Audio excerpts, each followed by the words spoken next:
Bienvenue les amis dans ce nouveau numéro d'Objectif Russie. Aujourd'hui, on va attaquer le groupe C, le groupe de la France.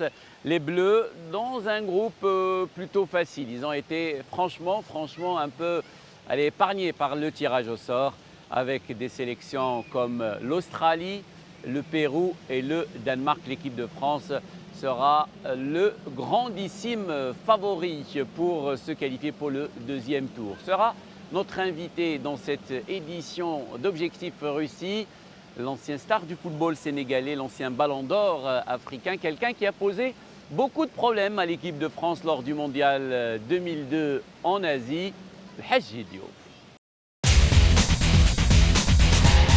Notre invité donc aujourd'hui, El Hadji Diouf, l'ancienne star du football sénégalais, de Liverpool et de plusieurs clubs en Première Ligue et en France notamment, nous parlera bien sûr de sa carrière, son histoire avec la Coupe du Monde et ce qu'il attend de la participation du Sénégal de Sadio Mané lors du prochain mondial. El Hadji Diouf.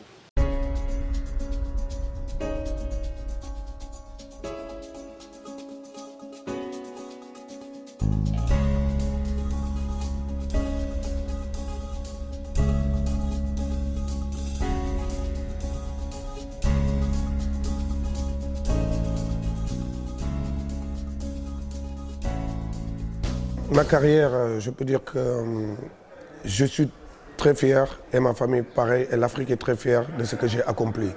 Parce qu'en venant sur Terre, j'ai tout de suite compris qu'il fallait écrire son propre histoire. Et j'ai écrit mon histoire et c'était pas très facile le début parce que j'ai été viré de l'équipe du Sénégal à 15 ans. À 15 ans, j'étais viré et tout de suite après, il y a eu les semaines de la jeunesse. Et tout de suite après, j'ai été meilleur joueur des semaines de la jeunesse et je suis parti en Europe.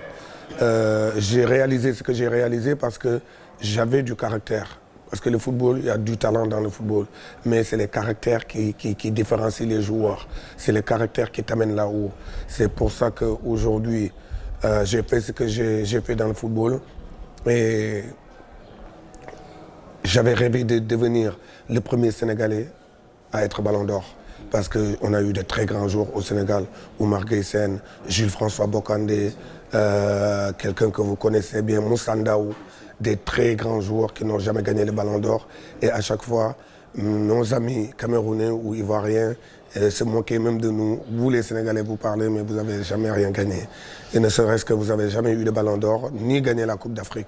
Et c'était quelque chose qui était dans un coin de ma tête et j'avais envie de le réaliser. J'avais envie de léguer, de laisser ici mes enfants, ma famille et surtout mon pays et mon continent quelque chose de magnifique. Parce que quand je viens ici, au Maroc, là où je suis, je vois comme les gens sont derrière moi, ils m'adorent. C'est parce que aussi, il y a un moment donné, le tournoi de ma vie, ce qui a fait le déclic, c'est le but que j'avais marqué contre le Maroc. C'est le but-là qui nous a amenés à la Coupe du Monde.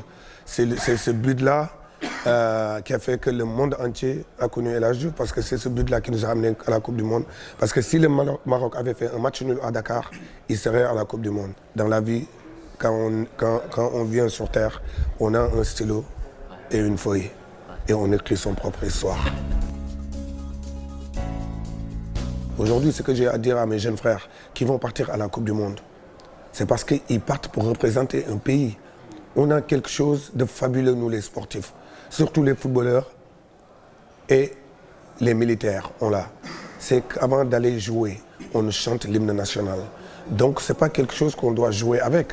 Pour moi, c'était important, quand je vais jouer, entre parenthèses, je vais en guerre. Je dois ramener la victoire à mon pays. C'est un caractère. C'est ce que je dis. Il y a un journaliste de TF1 qui m'avait vu la semaine dernière en me disant, à chaque fois que le Sénégal a un très bon joueur, on le compare à toi. Les Sadio Mané, Diao Baldé. Comme je dis, c'est à eux d'écrire leur propre histoire. Et là, je l'ai écrit son histoire. Et tout ce que je leur souhaite, c'est de gagner 3 fois le Ballon d'Or, plus que moi. Et c'est le Sénégal et l'Afrique qui gagnent. Mais par contre, il y aura quelqu'un qui va être meilleur qu'El Hadji, ça c'est sûr et certain. Mais l'amour que j'avais pour mon pays, est-ce que quelqu'un d'autre va l'avoir? C'est ça qui est important. C'est ça que je dois transmettre à la jeunesse, c'est l'amour. Tant qu'on n'a pas d'amour, on ne peut pas aller là-haut. Tant qu'on n'a pas d'amour, on ne peut pas faire des choses bien. Donc, El Hadji n'a jamais été difficile à gérer. Par contre, j'avais du caractère, j'étais un mauvais perdant et j'ai connu une personne qui m'a managé. Parce que le tout, c'est un management. Parce qu'aujourd'hui, de nos jours, tu ne peux plus avoir un entraîneur qui dit aux joueurs faites ceci, faites cela. Non. Parce qu'aujourd'hui, on a eu des entraîneurs, tu vois partout des entraîneurs à qui les joueurs sont meilleurs qu'eux. Donc, l'entraîneur, ce qu'il doit faire, c'est de manager son joueur, de bien lui parler, d'essayer pour avoir le meilleur sur le joueur, c'est d'essayer d'être bien avec lui, de ne pas lui chercher des histoires, de le laisser s'épanouir. C'est ça. Et Bruno Metsu, c'est ce qu'il a su faire avec nous. Parce qu'on avait un groupe de caractère. Fadiga, il n'est pas facile à gérer non plus. Eladji, il n'est pas facile à gérer si tu entends les gens. Moussa Ndiaye, Pape Malick Diop, Lamine Diatta, tous ces gens-là, Alain Camara. Mais on a tout de suite compris qu'on était des bonhommes. On a tout de suite compris qu'on était une bande de frères qui devaient faire quelque chose pour leur pays. Et c'est ce qu'on a réussi à faire.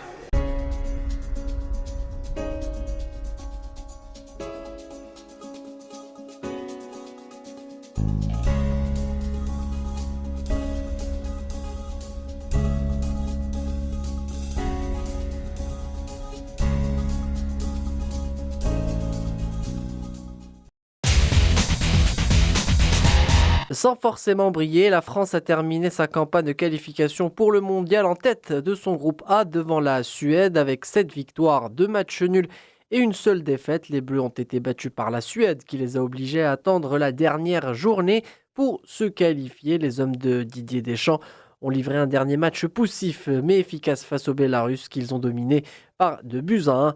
La France s'apprête par la même occasion à disputer sa 15e phase finale de Coupe du Monde, la 6e consécutive pour une seule étoile sur son maillot, une étoile décrochée en 1998 à domicile. S'il y a bien un joueur qui peut faire vibrer le peuple français, c'est bien Antoine Griezmann, la star de l'Atlético Madrid, récent vainqueur de la Ligue Europa, sera en charge d'emmener les Bleus sur le toit du monde. Meilleur buteur et meilleur joueur de l'Euro 2016, l'attaquant tricolore qui connaît une saison en demi-teinte avec les Colchoneros devra renouer avec son meilleur niveau pour décrocher cette deuxième étoile. Derrière Paul Pogba, souvent décevant en sélection, sera lui aussi très attendu, alors que Kylian Mbappé, impressionnant avec le PSG, restera le joueur numéro 1 à surveiller derrière Antoine Griezmann. Ancien champion du monde en 98 avec Zinedine Zidane, Didier Deschamps est à la tête des Bleus depuis 2012. Après avoir exercé à Monaco, à la Juventus de Turin et à Marseille, le Français a mené son pays à la première place du groupe A devant la Suède et les Pays-Bas. Didier Deschamps a pour objectif de donner cette culture de la gagne à une génération pétrie de talent mais qui n'a toujours pas décroché le moindre titre international. Après avoir atteint les quarts de finale du Mondial 2014, puis fait finale de l'Euro, le vice-champion d'Europe a pour objectif d'atteindre au moins le dernier carré. Car il faut le dire, la France fait partie des sérieux outsiders pour cette Coupe du Monde en Russie au regard de son potentiel, notamment sur le plan offensif. Les Bleus devront s'extirper d'un groupe à leur portée composé du Pérou, du Danemark et de l'Australie, avant de connaître un parcours plus relevé avec potentiellement sur son chemin des nations comme l'Argentine, le Portugal ou encore le Brésil. Comme quoi une étoile sur le maillot bleu, ça n'a pas de prix.